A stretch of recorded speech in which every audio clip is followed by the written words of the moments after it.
Hansi Flick membuat Barcelona meninggalkan tiki-taka dan bermain sepak bola yang lebih praktis. Lalu bagaimana taktik sepak bola Flick ini dilakukan, dan bagaimana taktik tersebut membawa kemenangan?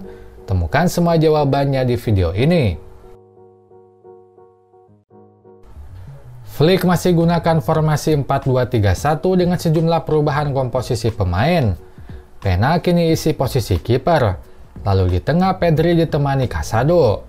Kemudian gelandang di belakang Lewandowski adalah Fermin Lopez. Yang patut diingat adalah posisi Rapinya, Lopez, Yamal, dan Lewandowski karena akan dibahas lebih lanjut nanti. Hansi Flick menerapkan high block saat lawan mulai menguasai bola. Tampak pemain Barcelona menekan lawan sejak di pertahanan. Tekanan tersebut pun tak hanya dilakukan pemain terdepan tapi sampai pemain terbelakang. Maka garis pertahanan Barcelona sangat tinggi. Terlihat bek Barcelona ada di tengah lapangan. Pilihan taktik ini menyisakan titik lemah yaitu ada ruang panjang di pertahanan karena jarak bek dan kiper terlalu jauh. Vincent Kompany pun menyadari kelemahan tersebut. Maka Munchen banyak lakukan umpan daerah ke belakang bek. Misalnya pada cuplikan ini. Ruang panjang di pertahanan dimanfaatkan Munchen dengan sering lakukan umpan daerah. Lalu bagaimana Flick atasi serangan ini? Pertama, Flick menerapkan jebakan offside.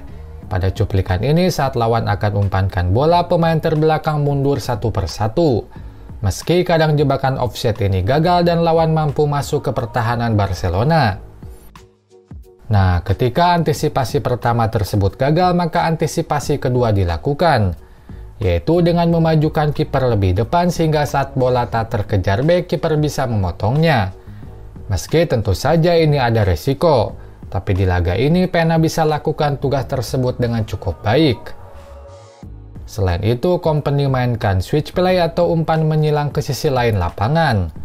Itu cukup efektif karena pertama Barcelona hanya gunakan 4 bek dan Munchen banyak melebarkan pemain di sisi lapangan. Sehingga saat bola disilangkan mereka mampu menerima bola dengan leluasa. Itu pun tampak pada proses gol Munchen. Barcelona gunakan 4 bek sehingga ruang di sisi lapangan cukup luas. Maka saat bola disilangkan lawan pun mampu menerima bola dengan leluasa. Setelah itu bola dibawa lebih ke depan lalu disilangkan balik ke sisi kiri. Di sini terlihat jarak panjang di pertahanan sehingga Gnabry punya ruang untuk membawa bola ke depan. Lalu Ken pun menerima bola setelah datang dari belakang. Ini memang resiko saat terapkan garis pertahanan tinggi. Akan ada jarak panjang di pertahanan dan bisa dimanfaatkan lawan. Saat Barcelona memutuskan Flick sebagai pelatih, mereka sudah menerima bila Barcelona tidak lagi bermain tiki-taka. Meski tetap tampilkan sepak bola dominan, tapi Flick memainkan Barcelona lebih taktis. Itu pun terlihat dari statistik laga ini. Barcelona kalah jauh dari Munchen dalam penguasaan bola. Bahkan mereka pun kalah jauh dalam jumlah umpan. Padahal dulu Barcelona selalu dominan dalam dua hal tersebut. Lalu bagaimana taktik Flick ini dimainkan? Saat build-up, Flick tetap melibatkan kiper secara aktif sehingga 3 pemain terbelakang adalah 2 bek tengah dan Pena. Di depan mereka ada 2 gelandang dan 2 fullback di sisi lapangan. Secara posisi ini sama dengan pola yang biasanya Barcelona mainkan. Tapi saat bola mulai diumpankan hal berbeda terlihat. Bukan umpan pendek yang dipilih tapi umpan panjang. Setelah 1-2 kali umpan di belakang, umpan panjang cukup dominan dilakukan ke depan. Lewandowski pun jadi target dari umpan ini. Ini yang menyebabkan Barcelona kalah dalam jumlah umpan sebab mereka pun cukup banyak lakukan umpan panjang. Bahkan ini tak hanya dilakukan dari belakang. Saat bola sudah ada di tengah, umpan panjang cukup banyak dilakukan. Misalnya saat Pedri menguasai bola pada cuplikan ini. Dibanding melakukan umpan pendek, ia lambungkan bola ke depan. Taktik ini pun tampak pada gol kedua dan ketiga. Pada gol ketiga, Casado tidak lakukan umpan pendek dan langsung lambungkan bola ke Rapinya di depan. Rapinya menerima bola dan cetak gol ketiga. Lalu hal yang sama pun terjadi di gol kedua.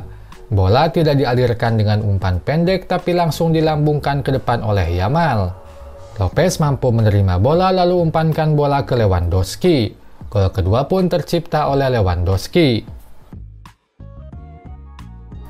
Selain banyak lakukan umpan panjang, Flick pun cukup fleksibel mengatur posisi pemain depannya.